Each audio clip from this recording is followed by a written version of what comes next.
जैसा कि last episode में हमने देखा कि टैंग शैंग ग्रैंड मास्टर के कहने अनुसार हॉल स्पिरिट एकेडमी के अंदर आ गया था और वहाँ उसे अपने पुराने वाले स्पिरिट मास्टर मिलते हैं। वो उसे इस एकेडमी के हेड से मिलवाते हैं और अब हेड टैंग शैंग को अपने साथ एक जगह ले जाता है जहाँ वो उसे मार्शल सोल हॉल दिखाता है। यहाँ पर बहुत हाई लेवल की मार्शल सोल रखी हुई थी और ऐसी मार्शल सोल सिर्फ बड़े शहरों में ही मिला करती हैं। ये जगह सेक्रेड टेम्पल है और इसके अंदर रखी हुई सोल को सिर्फ हाई स्पिरिट सोल वाले ही हासिल कर सकते हैं। हर कोई स्पिरिट मास्टर इसको हासिल करना चाहता है, लेकिन अभी तक ऐसा कोई भी पैदा नहीं हुआ है जो इसको प्राप्त कर पाए। अब फिर टैंग शैंग उन्हें अपनी स्पिरिट सोल दिखाता है और उसके अंदर जब वो दतूरा स्नेक की स्पिरिट रिंग देखते हैं तो बहुत शौक हो जाते हैं। जब उन्हें ये भी पता चलता है कि इस बच्चे की सोल पावर 13 है तब वो बहुत अचंभित होते हैं, क्योंकि इस बच्चे ने 2 लेवल स्किप करके सीधे 13 सोल पावर हासिल कर ली थी। अब वो समझ जाते हैं कि जरूर इसका टीचर कोई बड़ा आदमी है और जब वो उससे उसके टीचर के बारे में पूछते हैं तो टैंग शैंग ग्रैंड मास्टर को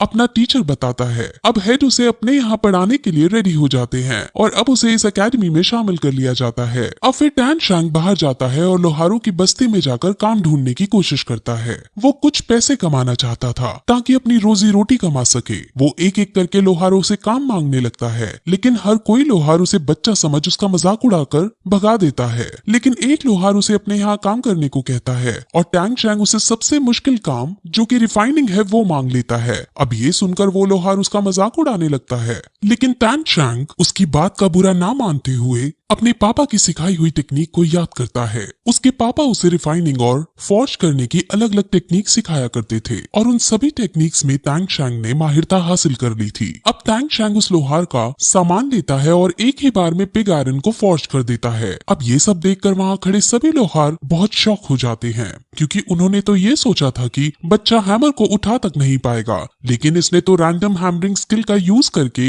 एक ही बार में पिग आयरन को फॉर्ज कर दिया है। अब लोहार उसे काम पर रख लेता है क्योंकि उसे इस बच्चे से बहुत मुनाफा होने वाला है। वहीं फिर हमें एक मास्क मैन को दिखाते हैं जो टैंग शैंग को छुप छुप कर देख रहा था और उसकी हर गतिविधि पर नजर रख रहा था। अब फिर ट्रेनिंग करते करते और लोहार का काम करते करते उसे 1 साल बीत जाता है और फिर 1 साल बाद वो जीवू के साथ मिलकर अपने घर अपने डैड से मिलने जाता है, लेकिन वहाँ उसे अपने डैड नहीं मिलते। वहाँ उसके ग्रैंडपा जैक मौजूद थे जो उसके डैड का एक लेटर देते हैं। लेटर में लिखा था कि वो अब टैंग शैंग से दूर जा रहे हैं, क्योंकि अगर वो टैंग शैंग के पास रहेंगे तो टैंग शैंग को ट्रेनिंग करने में दिक्कतें होंगी और दूसरी बात उन्हें अपना भी एक पुराना काम है जो पूरा करना है, जिस वजह से वो अब तभी वापस लौटेंगे जब टैंग शैंग एक ताकतवर योद्धा बन जाएगा। अब अपने पापा को गया हुआ देख टैंग शैंग को बहुत बुरा लगता है। वहीं ग्रैंड मास्टर जो अब भी शहर के अंदर थे और वो अपने स्टूडेंट टैंग शैंग को ही याद कर रहे थे कि तभी गेट पर वहाँ टैंग शैंग के पिता टैंग हाओ आ जाते हैं। टैंग हाओ और ग्रैंड मास्टर एक दूसरे से 20 साल से नहीं मिले थे और जब ग्रैंड मास्टर अब टैंग हाओ को देखते हैं तो वो उसे देखकर बहुत शॉक होते हैं। उन्हें ये भी समझ आ जाता है कि टैंग शैंग इसका ही बेटा है और इसी वजह से वो इतना पावरफुल है। अब ग्रैंड मास्टर को ये पता चलता है कि टैंग हाओ ने अपने बेटे को अकेला छोड़ दिया है, जिस पर ग्रैंड मास्टर टैंग हाओ को बहुत खरी खोटी सुनाता है, क्योंकि टैंग शैंग अभी एक बच्चा है और ऐसा करना उसके साथ ठीक नहीं। लेकिन टैंग हाओ उसके बहुत कहने पर भी मानता नहीं और वो उसके पास वापस जाने के लिए रेडी नहीं होता। वो फिर उसे अलग तरह का दिखने वाला बैज देता है और खुद वहाँ से चला जाता है। वही टैंग शैंग जो अपने पापा की वजह से बहुत ज्यादा उदास हो जाता है और उसको कुछ भी करने का मन नहीं करता, लेकिन उसकी दोस्त जीवू उसे हिम्मत देती है और उसे समझाती है कि तुम्हारे डैड तुम्हारी भलाई के लिए तुम्हें छोड़कर गए हैं और वो तुम्हें एक बड़ा आदमी बनते देखना चाहते हैं, इसलिए तुम्हें अब दुख छोड़कर काम पर लग जाना चाहिए और बड़ा आदमी बनना चाहिए। अब टैंग शैंग समझ जाता है और वो दोनों कई और सारी बातें करते हैं और उनके बीच हमें एक रोमांटिक एंगल नजर आता है। वो दोनों एक दूसरे से हमेशा साथ रहने का वायदा करते हैं और टैंग शैंग उसकी हमेशा रक्षा करने की कसम खाता है। टैंग शैंग के पिता टैंग हाओ की भी अपनी पूरी एक बैक स्टोरी है जो बहुत ज्यादा इंटरेस्टिंग है और उसके बारे में हमें आगे पता चलेगा। अब फिर टैंग शैंग जीवू को एरो चलाने की ट्रिक सिखाता है और उसे फिर अपना हिडन वेपन भी दिखाता है। हिडन वेपन को देख जीवू बहुत खुश हो जाती है और उससे हिडन वेपन मांगती है, लेकिन टैंग शैंग हिडन वेपन जैसी खतरनाक चीज को उसको देने से मना कर देता है। वहीं अब टैंग शैंग आसमान में देखकर अपने डैड को याद करता हुआ खुद से ये प्रॉमिस करता है कि वो एक दिन जरूर बहुत ज्यादा स्ट्रॉन्ग बनेगा। अब फिर उसको ट्रेनिंग करते 5 साल बीत जाते हैं और हमें 5 साल बाद टैंग शैंग को जीवू के साथ दिखाते हैं। वो दोनों अब बड़े हो चुके थे और अब वो ग्रैंड मास्टर के कहे अनुसार अपने हाई स्कूल की पढ़ाई करने श्रेक स्कूल में जा रहे थे। वो दोनों अब भी एक साथ रहते थे और उन दोनों में अब भी कहीं ना कहीं रोमांटिक एंगल था, लेकिन सिर्फ जीवू की तरफ से।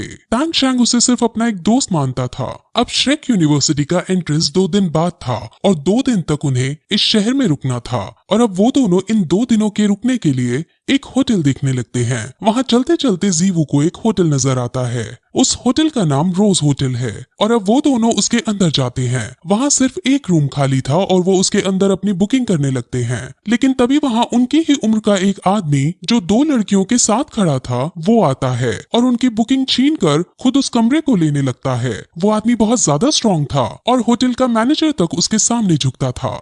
सब लोग उससे डरते थे और इसीलिए होटल वाले उसे ही रूम देने लगते हैं। अब ये देखकर जीवू को गुस्सा आ जाता है और वो उससे बहस करने लगती है। उस आदमी का नाम मिस्टर धाई है और अब उसे भी गुस्सा आ जाता है। अब उनमें लड़ाई होने लगती है जिसमें टैंग शैंग उससे लड़ने को जाता है। पहले तो वो नॉर्मल स्किल्स का ही यूज करते हुए एक दूसरे पर हमला करते हैं और इन सभी में टैंग शैंग जीत जाता है, लेकिन अब मिस्टर धाई टैंग शैंग की एबिलिटीज को समझ जाते हैं। अब वो फिर अपनी स्पिरिट रिंग का यूज करता है और उसकी स्पिरिट रिंग एक टाइगर बीस्ट की है। उसकी सोल पावर 37 रैंक पर है और वो बहुत शक्तिशाली है। अब टैंग शैंग भी अपनी स्पिरिट रिंग को बाहर निकालता है जो एक दतूरा स्नेक की थी और उसकी सोल पावर 29 थी। वो अपनी स्पिरिट रिंग का यूज करते हुए उसको बांधने की कोशिश करता है, लेकिन मिस्टर धाई हर बार उसके बंधन को तोड़ बाहर निकल जाता है। अब ऐसा टैंग शैंग कई बार करता है, लेकिन मिस्टर धाई की स्पिरिट रिंग एक व्हाइट टाइगर बीस्ट की थी। वो हर बार उसे तोड़ते हुए बाहर निकल जाती है। अब फिर टैंग शैंग एक स्माइल के साथ अपनी एक और बंधन उस पर छोड़ता है और इस बार मिस्टर धाई बंधन में बंध जाता है। और यहाँ से अब हमें ये पता चलता है कि जितनी बार टैंग शैंग ने उसे बांधने की कोशिश की थी वो असल में उसे बांधना नहीं बल्कि उस पर पॉइजन छोड़ना चाह रहा था और हर बार उसके ऊपर थोड़ा थोड़ा पॉइजन गिरा था जिससे उसकी बॉडी अब पैरालाइज होने लगी और अब वो बंधन में बंध गया और वहाँ ऐसा लगने लगता है मानो टैंग शैंग जीत गया हो। लेकिन तभी मास्टर धाई अपनी तीसरी स्पिरिट रिंग का यूज करते हैं। उसकी तीसरी स्पिरिट रिंग व्हाइट टाइगर वज्र फॉर्मेशन थी और ये स्पिरिट रिंग उसके पॉइजन को तबाह कर देती है और अब टैंग शैंग भी समझ जाता है कि इसको अभी इसी वक्त नहीं हराया जा सकता। अब मिस्टर धाई जीत जाता है, लेकिन वो टैंग शैंग की बहुत तारीफ करता है क्योंकि उसकी स्पिरिट सोल एक ब्लू सिल्वर ग्रास की थी, लेकिन फिर भी उसने अच्छी लड़ाई लड़ी थी। ऐसा लग रहा था मानो मिस्टर धाई टैंग शैंग को यहाँ परखने आए हों, क्योंकि वो जीतने के बाद सीधे वहाँ से चले जाते हैं। वो रूम भी नहीं लेते और रूम की बुकिंग जीवू को मिल जाती है। अब मिस्टर धाई की स्टोरी भी हमें आगे पता चलेगी क्योंकि वो भी श्रेक स्कूल के अंदर ही एडमिशन लेने वाले हैं। अब वो दोनों फिर अपने रूम में जाने लगते हैं और रास्ते में वो मिस्टर धाई के बारे में बातें करते हैं।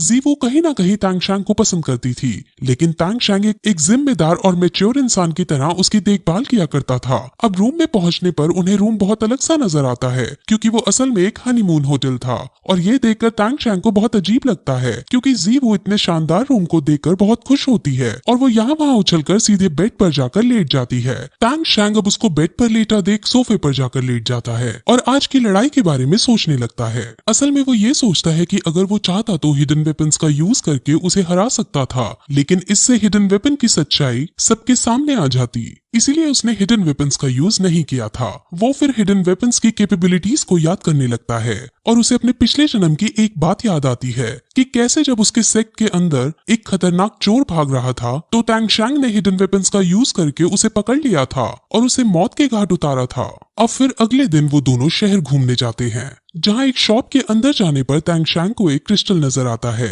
वो उसे खरीदना चाहता है और जब वो इसका रेट पूछता है तो शॉपकीपर उसे बहुत ज्यादा दाम बढ़ाकर बताता है। टैंग शैंग मान जाता है, लेकिन जीवू उसे इतनी महंगी डील ना करने को कहती है। लेकिन तभी जब शॉपकीपर ये देखता है कि टैंग शैंग किसी भी कीमत पर ये खरीदना चाहता है तो वो इसके दाम और ज्यादा बढ़ा देता है। अब ये देख जीवू को गुस्सा आ जाता है और वो टैंग शैंग को लेकर वहाँ से बाहर निकलने लग जाती है, लेकिन तभी शॉपकीपर टैंग शैंग की कमर पर ग्रैंड मास्टर की दी हुई बेल्ट देखता है और वो समझ जाता है कि ये लड़का ग्रैंड मास्टर का डिसाइपल है। वो फिर उसे ये पीस फ्री में देने लगता है, लेकिन फिर भी तांग शैंग उसके कुछ पैसे देकर उस पीस को अपने साथ रोज होटल में ले जाता है और वहाँ हैमर की मदद से उसको क्रश करके उसके ग्रैन्यूल्स को कलेक्ट करता है। असल में ये एक हेयर क्रिस्टल था और इस दुनिया में तो इसे एक नॉर्मल पीस ही माना जाता है, लेकिन तांग शैंग के अकॉर्डिंग हम इससे बहुत छोटे छोटे और पतले साइज की नीडल्स बना सकते हैं और ये हिडन वेपन से भी ज्यादा शक्तिशाली हथियार साबित हो सकते हैं। तांग शैंग को क्योंकि पिछले जन्म की नॉलेज थी,